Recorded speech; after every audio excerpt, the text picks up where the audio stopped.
a później tłoczy się nam do głowy. Coraz więcej Polaków choruje na raka jelita grubego i są coraz młodsi. Patrząc na te dyskryminacje, nie powinno to nikogo dziwić. O czym mowa? O największym moim zdaniem absurdzie w naszej ochronie zdrowia, czyli braku powszechnej dostępności kolonoskopii. Pytanie brzmi, dlaczego tylko osoby od 50 lat wzwyż mogą być objęte takim badaniem, jeśli chorują również znacznie młodsi?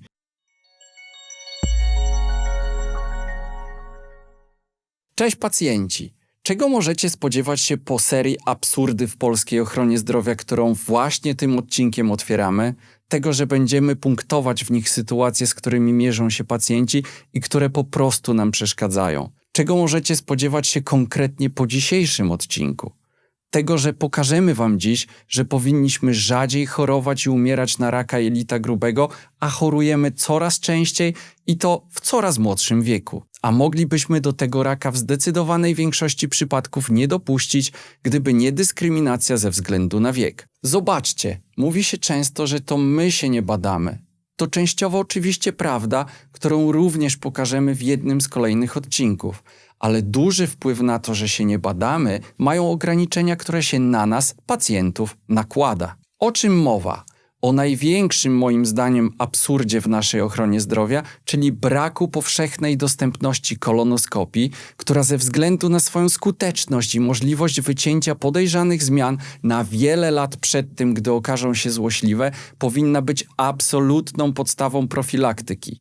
Tymczasem jest ona dostępna bez skierowania tylko dla osób po 50 roku życia, a pod pewnymi warunkami dla osób po 40 roku życia. Czyli innymi słowy, ktoś mając 51 lat w niedzielę przy obiedzie stwierdzi, że chce mieć przebadane jelita i po prostu zapisuje się na badanie. Nie potrzebuje do tego niczego, żadnego skierowania, objawów, nic. Jednak dla osoby młodszej potrzebne jest skierowanie, którego może nie otrzymać, gdy chce się po prostu przebadać, bo lekarz zapyta o objawy. I w dzisiejszym odcinku wytłumaczę Wam, dlaczego uważam to za absurd, bo w konsekwencji prowadzi to do ograniczenia osobom młodszym dostępu do skutecznego badania profilaktycznego, które pozwala wykryć raka jelita grubego nawet zanim się pojawi. Przykład. Sam poprosiłem o profilaktyczne skierowanie na kolonoskopię i od razu usłyszałem, że kolonoskopia jako badanie przesiewowe kierowana jest dla osób, które ukończyły 50 rok życia lub wcześniej po 40 roku, jeśli były przypadki raka jelita grubego wśród krewnych pierwszej linii.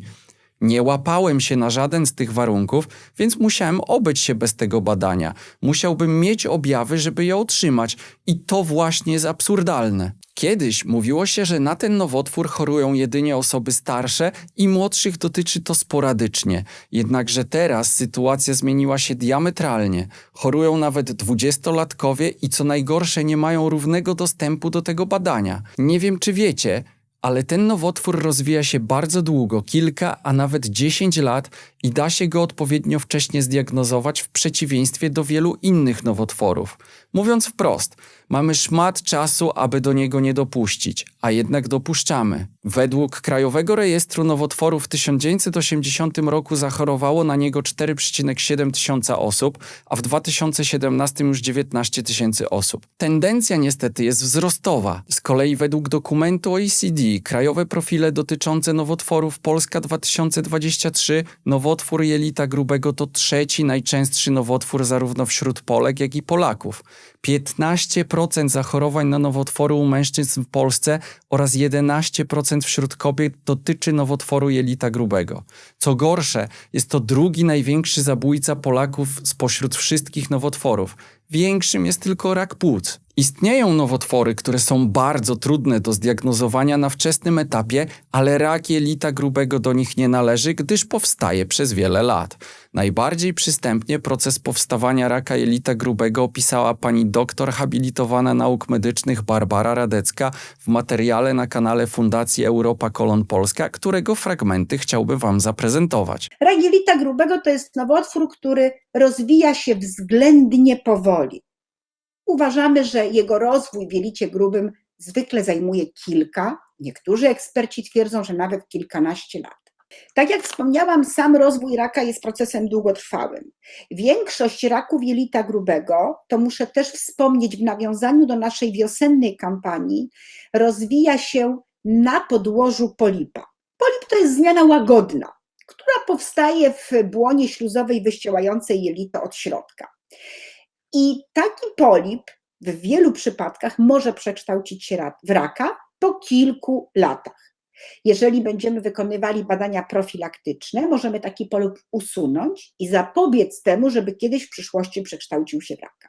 Jak widzicie, w znakomitej większości przypadków mamy wiele czasu, aby tego nowotworu uniknąć, a jednak nie unikamy, mało tego, chorują coraz młodsze osoby. Tymczasem badanie przesiewowe w postaci kolonoskopii bez skierowania obejmuje jedynie osoby od 50 roku życia. Chyba że macie w pierwszej linii krewnych, którzy chorowali na raka jelita grubego, wtedy od 40 roku życia. Pytanie brzmi, dlaczego tylko osoby od 50 lat wzwyż mogą być objęte takim badaniem, jeśli chorują również znacznie młodsi?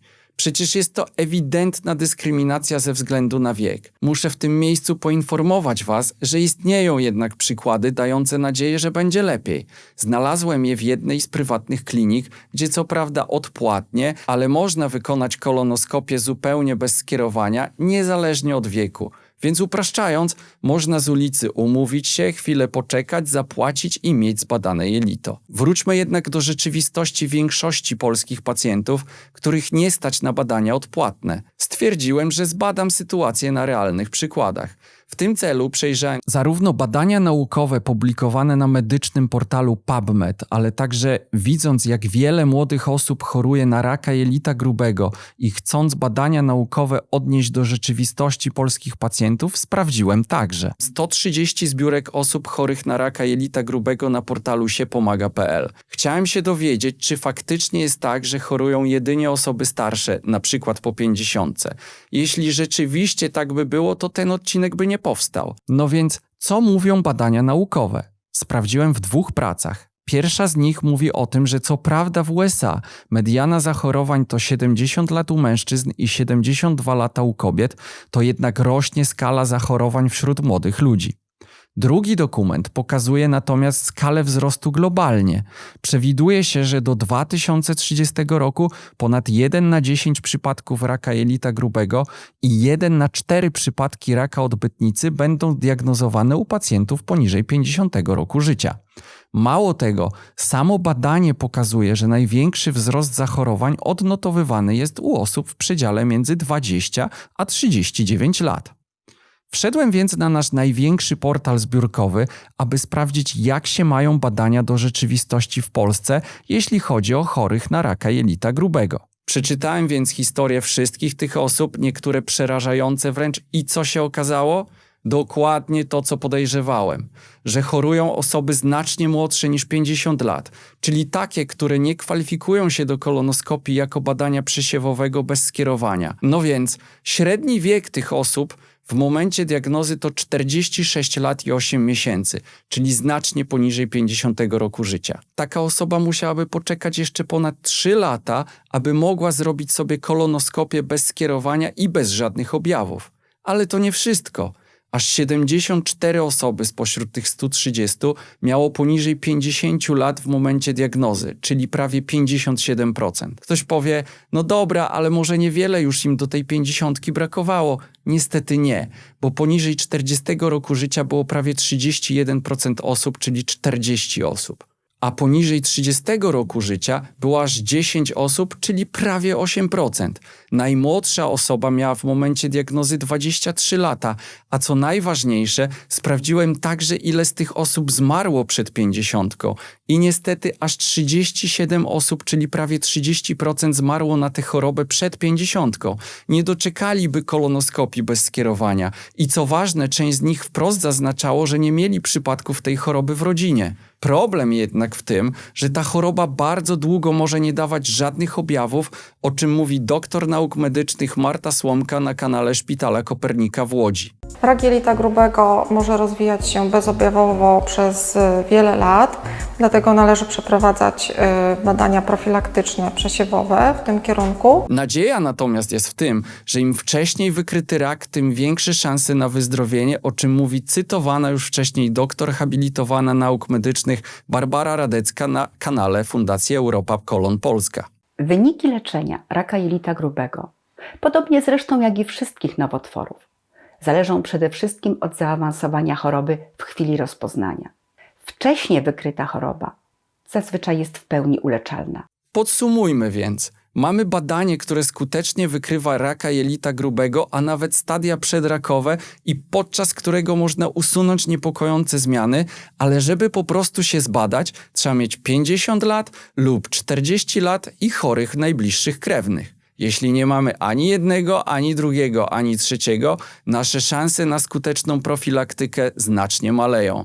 Aby się zbadać, musimy mieć skierowanie, a żeby je otrzymać, musimy mieć z kolei objawy, mimo że choroba może rozwijać się bezobjawowo.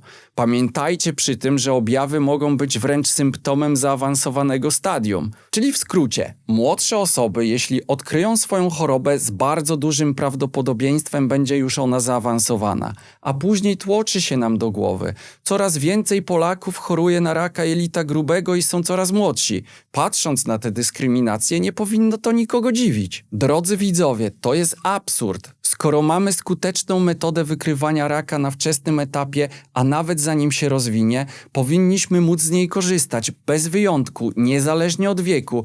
Każdy powinien móc się przebadać i niezależnie od tego, ile ma lat i czy ma objawy, czy nie. Wiek na pewno nie powinien być kryterium, które kogokolwiek wyklucza. Wiadome jest to, że wiąże się to z olbrzymimi kosztami, ale czy nie większe koszty są, gdy leczymy z roku na rok coraz większą liczbę osób? Jeśli jednak są zbyt duże, to pozwólcie przynajmniej ludziom na szerszą skalę wykonywać kolonoskopię bez skierowania, jeśli sami sobie chcą za nią zapłacić. Tak jak w chlubnym przypadku, o którym mówiłem. Ktoś może jednak powiedzieć, że przecież to badanie inwazyjne. Tak, ale tak samo inwazyjne jest dla pacjenta, który ma 51 lat, co dla pacjenta, który ma 35 lat. I co, jeden nie potrzebuje skierowania, a drugi tak, tylko dlatego, że jest starszy? Drodzy widzowie, możemy to osiągnąć i mam nadzieję, że wy również tak uważacie. Polskę stać na to, aby być przykładem dla innych państw. Dlatego gorąco was zachęcam. Stańmy się społecznością, która taką możliwość wywalczy oraz zachęci Polki i Polaków do korzystania z tego dobrodziejstwa medycyny.